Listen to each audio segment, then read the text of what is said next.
Thank you, Michael, and everyone at UCD Agile for having us here today to speak on behalf of UCD Careers Network.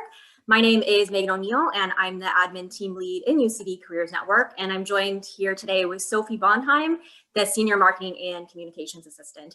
And we're delighted to be here and to be able to share our experiences and learnings since the team began working remotely. So I'll just start off by sharing a little bit of the background story to our presentation today. So when UCD Agile invited us to speak at this event, it was after we had submitted an article for the Work Smarter Together newsletter back in August. And the prompt for this article was how we as a team have taken the opportunity to do more and do better rather than simply go online. So this was really an opportunity for us to reflect and realize that some of these changes that we referred to at the time as challenges were in fact opportunities to learn and do things differently and sometimes better. And we discovered that there were three approaches that we had inadvertently been taking in the UCD Careers Network that really enabled us to adapt and innovate when we began working completely online. And these three approaches were to find better ways to utilize our current resources, to innovate and try new approaches, and to see the potential in necessary changes. And we'll just briefly discuss each of these approaches and provide a case study for each one. So now I'm just going to hand it over to Sophie, and she's just going to talk through our first approach of better utilizing current resources. Okay, hi everybody. Thank you so much, Megan, as well for introducing me. I'd love to be able to see you all, but that's the kind of thing that we're working with at the moment. So I hope we can give you some insightful things. So I'm going to get straight into it. I'm going to tell you a little bit about how we utilize current resources in the UCD Careers Network, specifically in relation to using Instagram Live and going virtual. So we've been growing our Instagram more progressively over the last year, but COVID opened up new challenges and opportunities for us to utilize the platform in new ways. And it started with the Social Impact Fair, which was a new event that we were going to roll out this year. But because of COVID, we were really worried that we were going to have to cancel it. So a few of us put our heads together and we decided that Instagram Live would be a great way to promote the Social Impact Fair and host the Social Impact Fair. And we've utilized Instagram Live before this, but this was the first time that we had used it for such a large event. So there was a little bit of apprehension about using Instagram Live. So just to tell you a little bit about our Instagram, it is one of our fastest growing social media channels, as I know it is for a lot of other departments. And we've had Instagram since 2016, but in the last year, it's grown by over 200%. So we know that if we utilize Instagram, we're guaranteed an audience. There's already people there who are engaging with the platform. And even though we couldn't have been on campus, we lost our physical presence. There is an online presence that you can utilize with, say, Instagram. And people, if we go live, people will get like a notification saying that we're live. So there's a kind of passing traffic that I like to say that we have on Instagram. So we did the Social Impact Fair on Instagram, and there were 300 to 400 users watching each of our videos. So there are 5 videos in total. And those numbers far surpassed what we could have hoped for if we had done a live webinar. Especially in the short space of time, I think it's important to note that we were limited on time, and that's why it was so much more effective.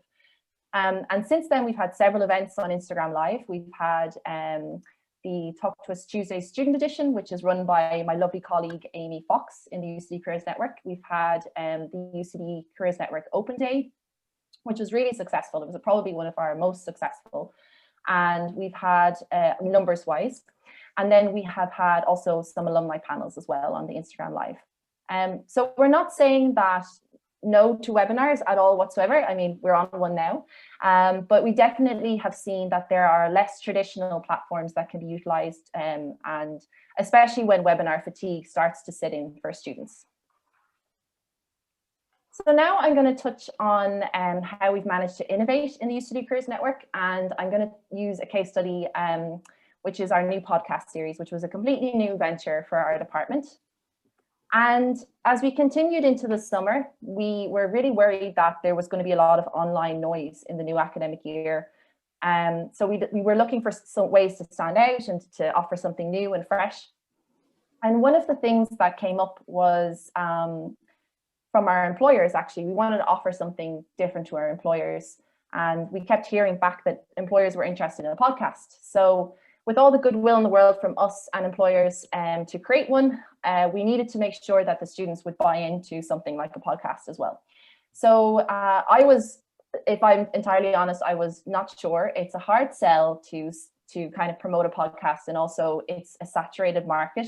I think everybody probably knows one or two people who started their own podcast, and I'm sure it's great, but there's just so many out there. And also you generally need to build an audience over time. So what we did was we put a poll on Instagram and we asked people if they would be interested or what medium they would be interested in. And I was surprised to find that 61% of students that we polled were interested in listening to a podcast. And we decided that we would roll out the podcast series for 10 episodes and look at the data afterwards. And that was one of the prerequisites for choosing a hosting site. We had to have data because across the university, and as this webinar shows today, there are loads of, our colleagues have loads of great ideas, but we are idea heavy and resource poor, and we have to always make sure that what we're doing is useful to our students. So that's why we needed to kind of do the 10 episode trial and then look at the data. So I came up with the concept careers calling because of the double meaning, and also we were getting reports back from students that they were feeling like maybe there weren't jobs out there available to them. And so I wanted something that would combat that by this idea that careers were calling them out there. So one of the things that was crucial was that we wanted the topics to be interest to anyone, any cohort. So whether you're an art student or a science student, you could listen to, say, a topic on diversity and inclusion or women in the workforce, and you'd still find it of interest to you. So we aired our first podcast on October 8th, and it was the Lidl podcast. And we have found that the engagement has been really, really good. And we try and place them at key dates in, say, the employer's graduate program, or maybe prior to an upcoming event, so that we're kind of giving the students engaging topics at the right time. And also we're offering something to our employers that their brand visibility and their own engagement as well. So we're pleasing a range of stakeholders. And whether we'll continue after the first 10 is yet to remain. We have to look at the data. And like I said, it takes time with a podcast, but it's been very promising so far, and a really, really fun venture. So thank you so much. And I will pass you back to my colleague, Megan. Thanks, Sophie. So now I'll just talk through our third approach of seeing potential in necessary changes and use the UCD virtual recruitment fairs as a case study. So since the restrictions on large gatherings went into effect, one of the biggest undertakings faced by UCD Careers Network was reinventing our annual recruitment fairs.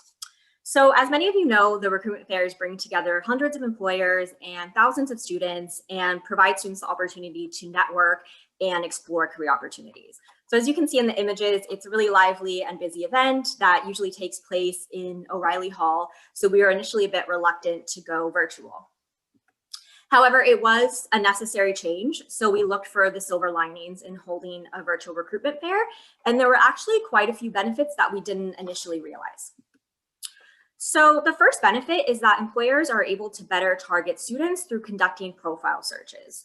So as opposed to at a physical fair where students have to, or where employers have to wait at their stall for students to approach them, they're actually able to source and reach out to students as well. The second benefit is that students are able to have private video calls with employers. So this means they don't have to worry about other students crowding around, and they can just have a private one-to-one chat with the employer. A third benefit is that it's easier to follow up with employers after the event, since students can continue chats in the platform for up to 30 days after the event. And a fourth benefit is that employers don't have to travel and give up their entire day to attend. So they can just log in during the hours of the event and then log off after and resume their normal workday. And a fifth benefit is that we were able to gather significantly more data during the event and post-event than we would have been able to from a physical fair. So although there was some initial reluctance, I think an important part of change management is really seeing the positive side of the change, which is the approach we really tried to take when redesigning our recruitment fairs to be virtual. So I'd like to just close with a quote by Thomas Edison. He once said, "There's a way to do it better, find it." So although we were given a nudge by the lockdown to innovate and find different ways of working, we did also in some cases find ways to do things better. But I think more importantly, we discovered strategies that enabled us to see these changes as not so much challenges, but rather hidden opportunities. So thank you for listening, everyone, and I'll just hand it back to Michael.